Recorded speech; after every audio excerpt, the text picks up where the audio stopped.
Hello friends, मेरा नाम है अमित कुमार और स्वागत करता हूं आपको इस YouTube channel public coaching centre में। तो जैसा कि आपको मालूम है कि वीडियो कुछ दिनों से नहीं आ रहा था, तो उसका प्रॉब्लम था मेरी व्यस्तता, कुछ व्यस्त है तो इस कारण से वीडियो नहीं आ रहा था। तो अब इससे पहले मेरा एक चैप्टर था जो कि प्रकाश का परावर्तन एवं अपवर्तन, तो उसमें हम पार्ट 2 तक वीडियो बना पाए। उससे ज़्यादा रिक्वेस्ट आया कि चैप्टर जो 12th है यानी कि इलेक्ट्रिसिटी विद्युत, इस पर वीडियो बनाया जाए। तो फ्रेंड्स, इससे पहले मैं थोड़ा सा आपसे कुछ बातें करना चाहता हूं। जैसा कि आपको मालूम है कि लॉकडाउन बहुत ही ज़बरदस्त तरीके से पुनः लग गया है, ठीक है।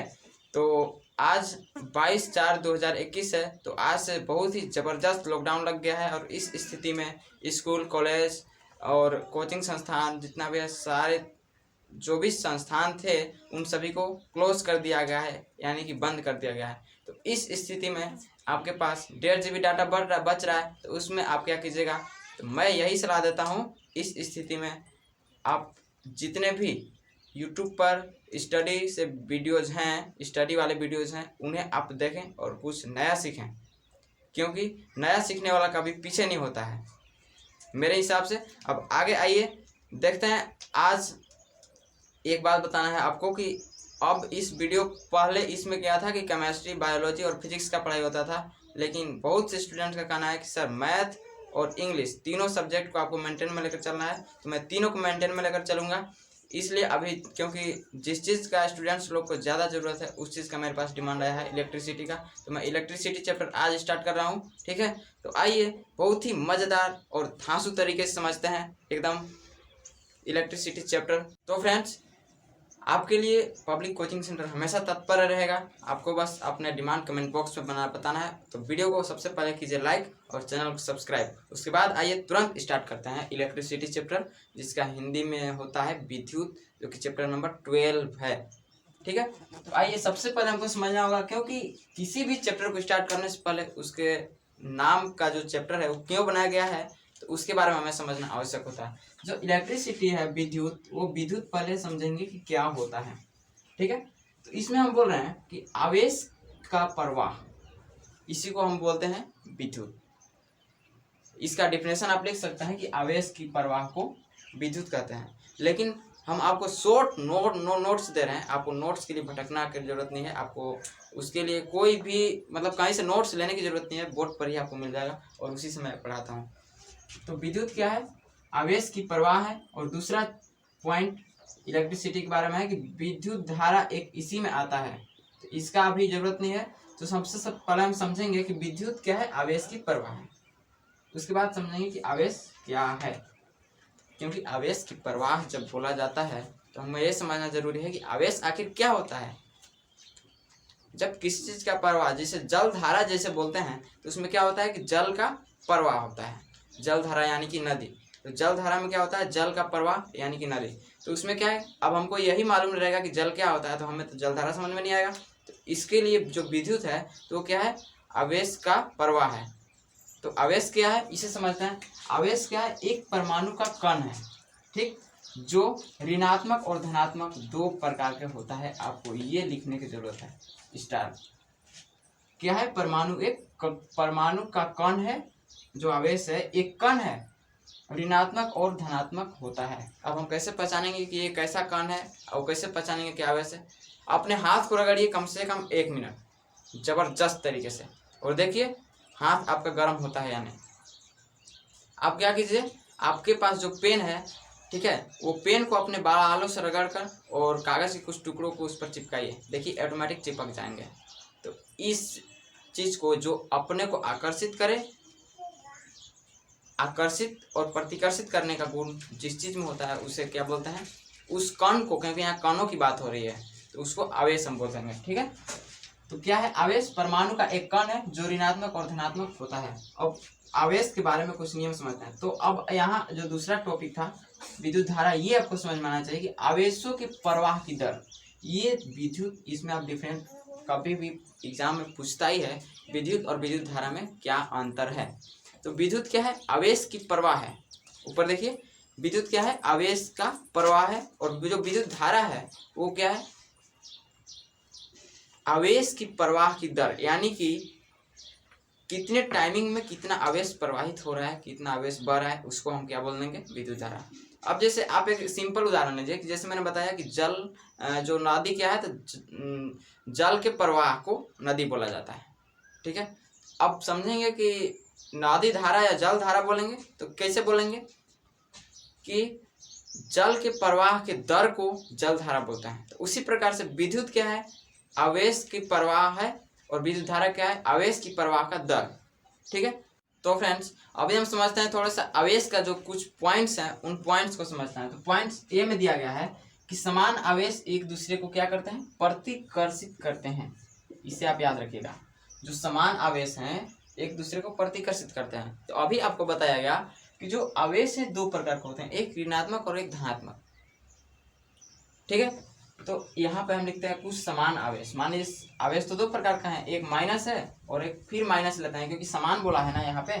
तो समान के हिसाब से अगर देखिए करंट कहीं से आ रहा है, वो एक अपने पावर में आ रहा है, ठीक है, और इधर से हम एक और करंट दे देंगे वही पावर में, मान लीजिए प्लस करंट है मेरे पास, और इधर से भी हम प्लस ही दे देंगे, तो क्या हो जाएगा, समझते हैं ना। एक ताकतवर आदमी और एक ताकतवर आदमी दोनों जब आपस में टकराएगा तो क्या हो जाएगा, ब्लास्ट कर सकता है, इतना पावर उन लोग में होता है।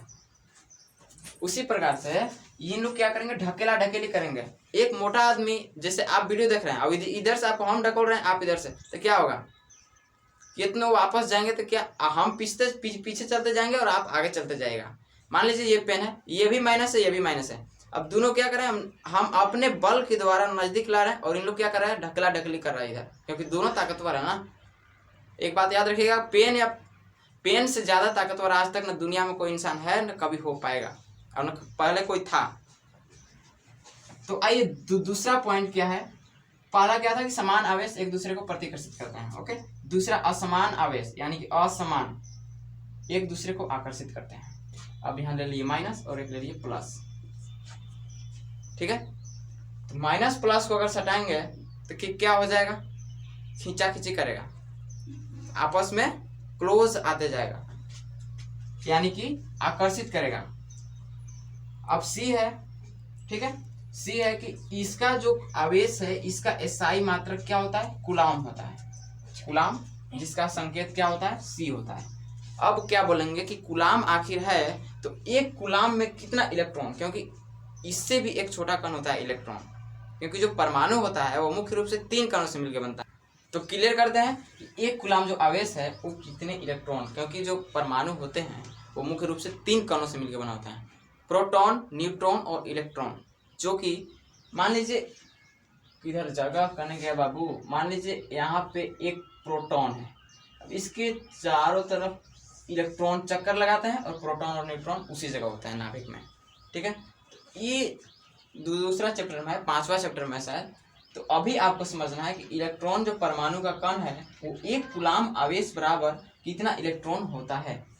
समझ में आना चाहिए कि 6 × 10⁻18 इलेक्ट्रॉन एक कूलाम आवेश में होते हैं, आपको याद रखना है, ठीक है। अब क्या होगा कि एक इलेक्ट्रॉन पर कितना कूलाम आवेश होगा, ठीक है। तो यहाँ समझिए कि एक इलेक्ट्रॉन पर कितना कूलाम आवेश होगा, तो होगा 1.6 × 10⁻19 कूलाम होता है। इसे भी आपको याद रखना है। जब न्यूमेरिकल का कार्य हम लोग करेंगे ना इसमें, तो इसका बहुत ही भयानक उपयोग होने वाला है, तो इसे आप क्लियर रखिएगा। अब क्या है, जो कूलाम को जो आवेश होता है, आवेश का फॉर्मूला होता है फ्रेंड्स, आवेश को तो हम Q से डिनोट करते हैं। अब ये क्या होता है कि Ne, इसको याद रखिएगा, आवेश बराबर, आप लोग को इतना नहीं याद रखना है कि आवेश बराबर इलेक्ट्रॉन की संख्या इंटू एक इलेक्ट्रॉन पर आवेश, इतना याद रखना है।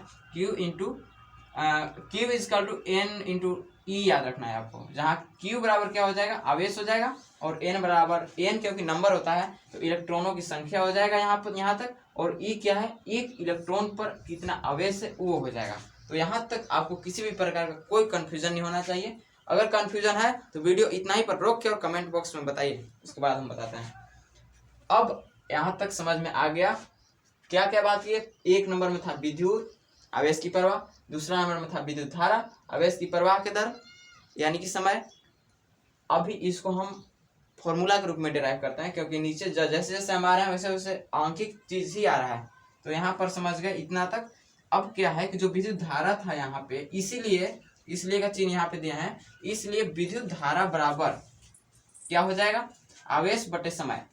यानी कि आवेश का दर है ना, ये कितना प्रवाह कर रहा है उसी का दर मतलब समय होता है, ठीक है। तो आवेश बटा समय हो जाएगा।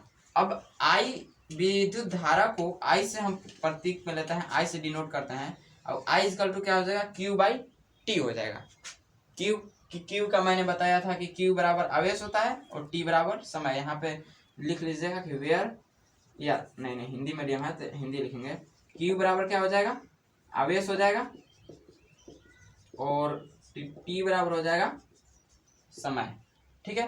तो अब थोड़ा सा आगे आते हैं इधर। अब देखते हैं कि विद्युत धारा जो है उसका एसआई मात्रक क्या होगा।